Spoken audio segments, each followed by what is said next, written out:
Sorry, தமிழர் தமிழர் தமிழர் புத்தகங்கள். சாரி.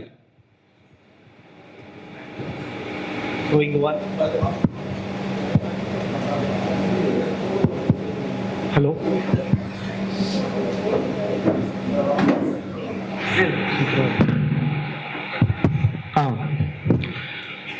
இங்கு வந்திருக்கும் அனைவருக்கும் தமிழ்நாடு வாசகர் வட்டம் நங்கநல்லூர் சார்பாக அனைவருக்கும் என்னுடைய வணக்கங்கள். எனக்கு இந்த வாய்ப்பு அளித்த திருமதி மீனாட்சி ஸ்ரீதர் அவர்களுக்கும் நம்ம எல்லாருக்கும் ஆசனாக விளங்கும் சுப்புஜி அவர்களுக்கும் வணக்கம். ஸோ எனக்கு கொடுத்திருக்கிற தலைப்பு புத்தகம் தமிழர் புத்தகங்கள். ஸோ தமிழர் புத்தகங்கள் அப்படின்ற இந்த புத்தகம் சுப்புஜி நிறைய படைப்பாளிகளுடைய ஒரு தொகுப்பை எடுத்து வழங்கி அது ஒரு தொகுப்புரையா இதுல இந்த புத்தகத்துல வெளிப்படுத்தியிருக்காங்க. ஸோ இந்த தமிழர் புத்தகங்கள் அப்படின்றது பாத்தீங்கன்னா இதுல பெரும்பாலும் நம்ம தமிழ் மொழி எந்த அளவுக்கு ஒரு தொன்மையானது, தமிழ் மொழி எதுல அது தமிழ் மொழியுடைய தொன்மையை பற்றியும் இந்த புத்தகங்கள் சுப்புஜி தெரிவிச்சிருக்காரு. சோ இதுல ஒரு தொடக்கத்திலே என்ன சொல்றாரு அப்படின்னா, சிவபெருமானுடைய அந்த டமரு ஓசை இருக்கு. அந்த டமரு ஓசையில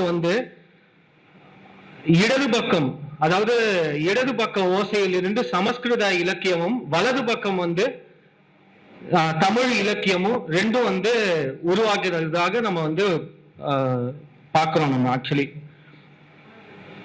சோ இந்த தமிழர் புத்தகங்கள்ல நம்ம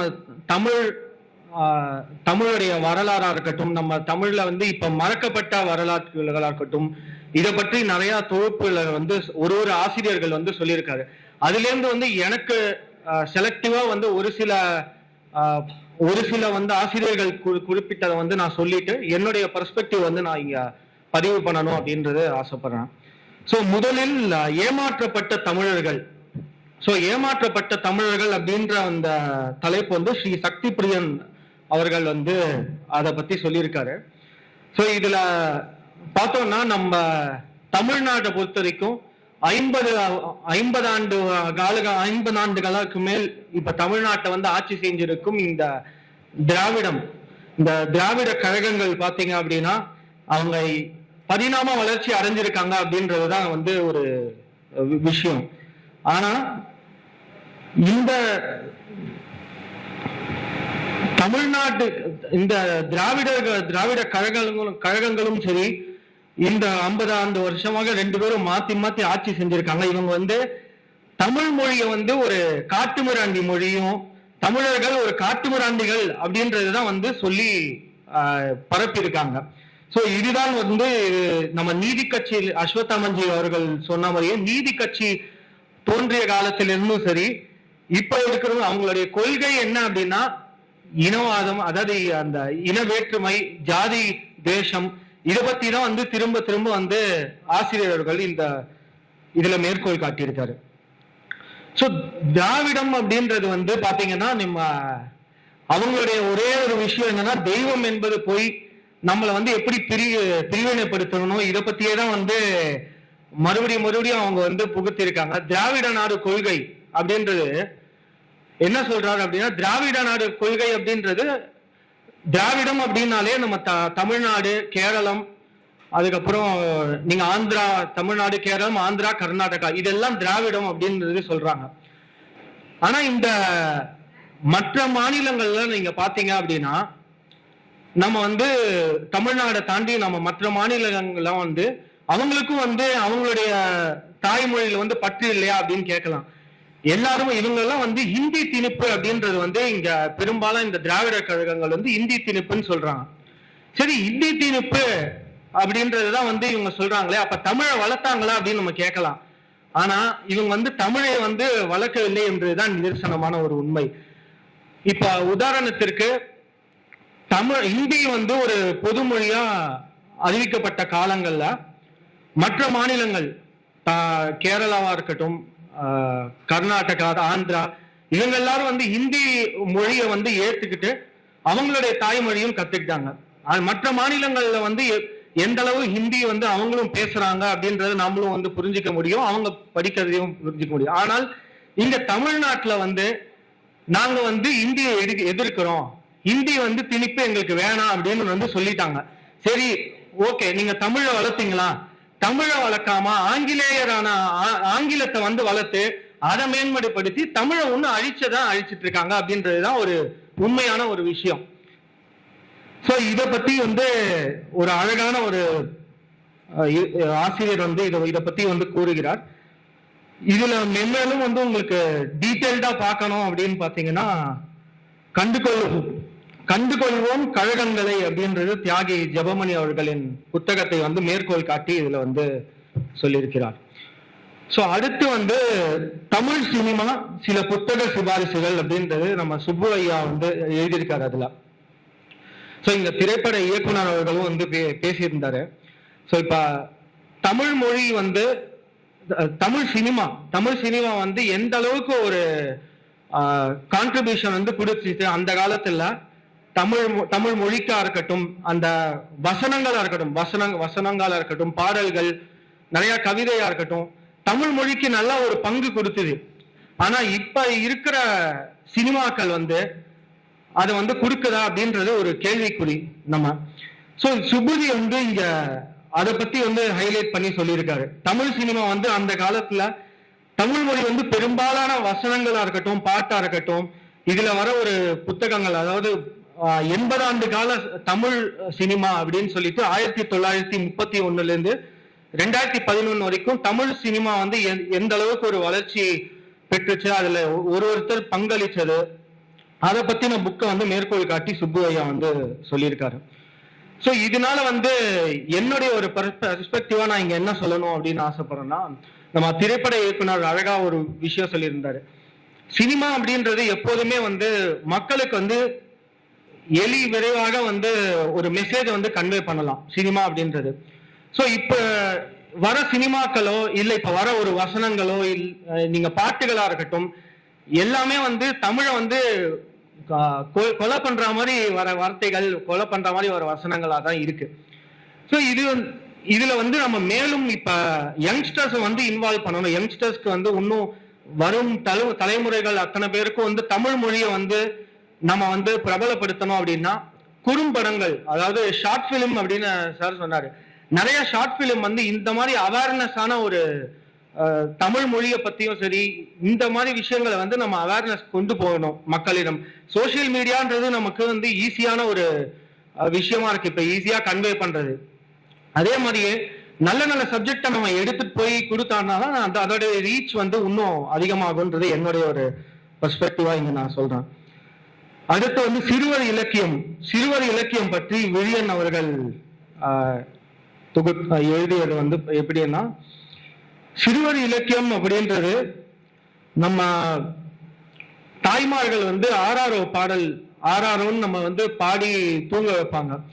அதுல இருந்தே வந்து அந்த இலக்கியம் அப்படின்றது தோன்றிருக்கு அப்படின்றத வந்து இங்க ஆசிரியர் சொல்றாரு.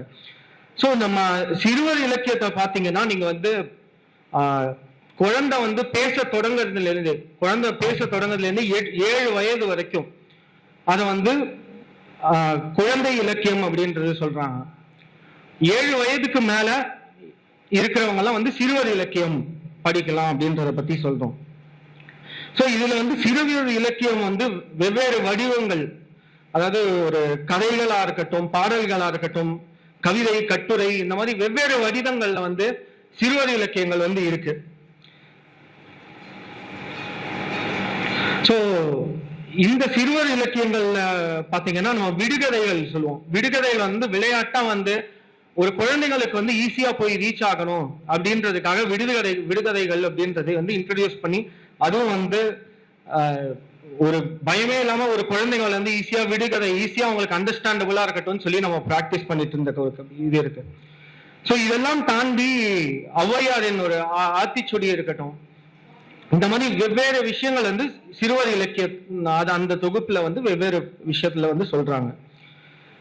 சோ இதுல சிறுவர் இலக்கியத்துல வந்து ஒரு பெரிய சவால்கள் என்ன, சேலஞ்சஸ் என்ன அப்படின்னு பாத்தீங்க அப்படின்னா, நம்ம இப்ப இருக்கிற சூழல்ல வந்து எல்லாரும் வந்து இப்ப எக்ஸாம்பிள் இதே ஒரு சிறுவர் இலக்கியம் நீங்க படிங்க அப்படின்னு குழந்தைகள் கிட்ட நான் பேரண்ட்ஸோ இல்ல குழந்தைகள் கிட்ட ஆசிரியர்களோ யாருமே டைரக்டா சொல்றது இல்லை. ஓகே, இப்ப அந்த சிறுவர் இலக்கியம் நீ படிச்சானா ஒரு 25 மார்க்ஸ் உன்னுடைய இன்டர்னல் அசஸ்மெண்ட் சொன்னானா எல்லாரும் பேரண்ட்ஸ் படிக்க வச்சிருவாங்க.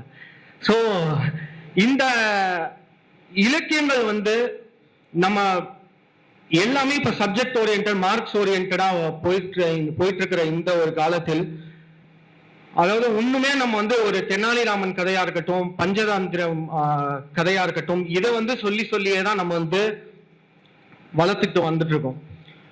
ஆனா இப்ப என்ன தேவைப்படுது அப்படின்னா, அந்த சிறுவர் இலக்கியத்துல இருக்கிற சவால்கள் என்னன்னா, எழுதுறதுக்கான ஆசிரியர்களும் ரொம்ப கம்மியா இருக்கிறாங்க.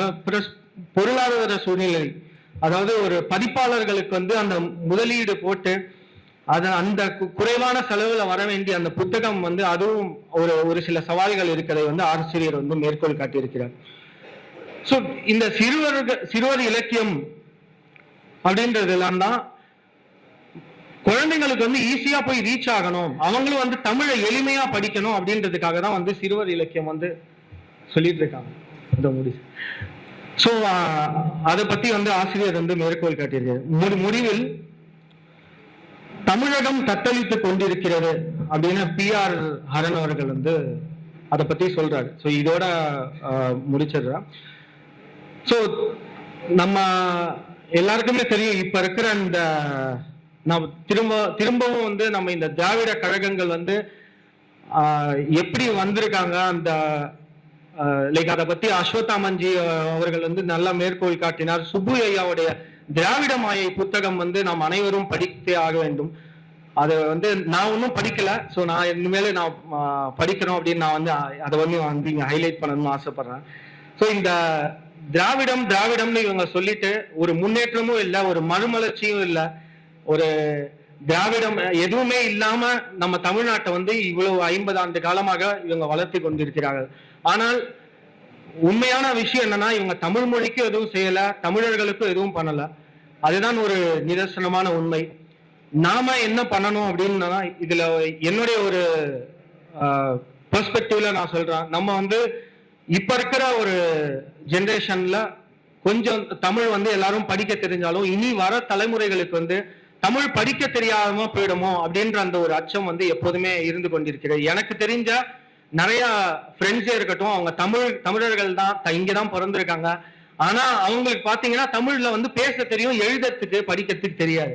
இந்த மாதிரி நிறைய பேர் வந்து நம்ம சுத்தி இருக்கிற ஃப்ரெண்ட்ஸே நிறைய பேர் இருக்கலாம். ஏன் அவங்க வந்து நம்ம தாய்மொழியான தமிழை வந்து ஏன் எழுத கத்துக்கலாமே, ஒரு 25 வயசு ஆனாலும் சரி, 30 வயசு ஆனாலும் சரி. கல்வி அப்படின்றது வந்து அதுக்கு வரமுறை கிடையாது. அதனால வந்து அவங்க அதை வந்து கத்துக்கணும். ஃபர்ஸ்ட் ஒரு தாய்மொழி இருக்குன்னா தாய்மொழியில வந்து பேச எழுத இது வந்து சுலபமா கத்துக்கிறதுக்கு எல்லாமே வந்து முயற்சிக்கணும்.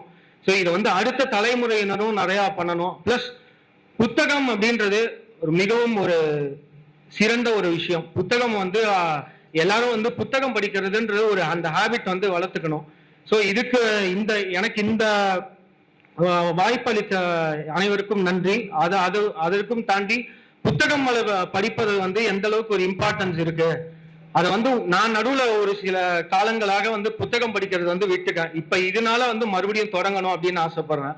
ஆனா நம்ம எல்லாருக்குமே தெரியும், நிறைய பேர் இந்த எப்ப பார்த்தாலும் ஸ்கிரீன் டைம், எந்நேரமும் வந்து மொபைல், லேப்டாப், இந்த ஒரு சூழல்கள்ல அந்த ஸ்கிரீன் டைமை ரெடியூஸ் பண்ணி நீங்க வந்து புத்தகத்துல வந்து செலவிடலாம் அப்படின்றது ஒரு பதிவா நான் ஆசைப்படுறேன். வாய்ப்பளித்தமைக்கு நன்றி. நன்றி. தேங்க்யூ சாய் வெங்கட். சுப்பு ஐயாவின் படைப்புலகம் தான் இன்றைய கருத்தரங்கம் ஆர் வாசகர் வட்ட கூட்டம். சுப்பு ஐயாவின் படைப்புகள் வெளியில இருக்கு.